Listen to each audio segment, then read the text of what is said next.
اب ایک اور اعلان بھی ہونے والا ہے کہ انشاءاللہ فری گرین پاکستان، انشاءاللہ پاکستان کے کونے کونے میں اگلے چند دنوں بعد فروری کی مڈ سے انشاءاللہ دعوت اسلامی گرین پاکستان کے لیے اللہ نے چاہا لاکھوں لاکھ پودے لگائے گی، اور صرف پودے نہیں لگائے گی۔ ہمیں یہ بھی پتا چلا کہ بہت ساری این جی اوز پودے لگا دیتے ہیں، بعد میں وہ پودے مرجھا جاتے ہیں۔ ہمارا نعرہ یہ ہوگا، ہم پودا لگائیں گے، درخت بنائیں گے۔ انشاءاللہ درخت بننے تک اس کی نگہداشت کرنی ہے، تو کیروڑ پکا والے ساتھ دیں گے اس میں انشاءاللہ؟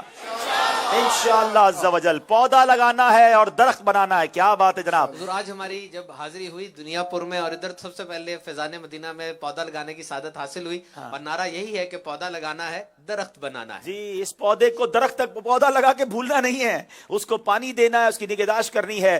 درخت بنے گا تو یہ آکسیجن کی فیکٹری ہوگی، اور انشاءاللہ ہمارے وطن کے ایٹماسفیئر کو شاندار فائدہ دے گی۔ رکن شورا ماشاءاللہ ریجن نگران ہے آپ کے، یہاں موجود ہے، اور انہوں نے بھی یہ بڑا پیارا سا پوسٹر اپنے ہاتھوں میں اٹھا لیا ہے کہ پودا لگانا ہے، درخت بنانا ہے، گرین پاکستان۔ انشاءاللہ ہمارا وطن اللہ کرے گا دعوت اسلامی کی کاوشوں سے تھیلیسیمیا سے فری ہو جائے گا، گرین ہو جائے گا، اور اللہ نے چاہا سنتوں کا گہوارہ بھی ہو جائے گا انشاءاللہ۔ یہ ہے آپ کی دعوت اسلامی۔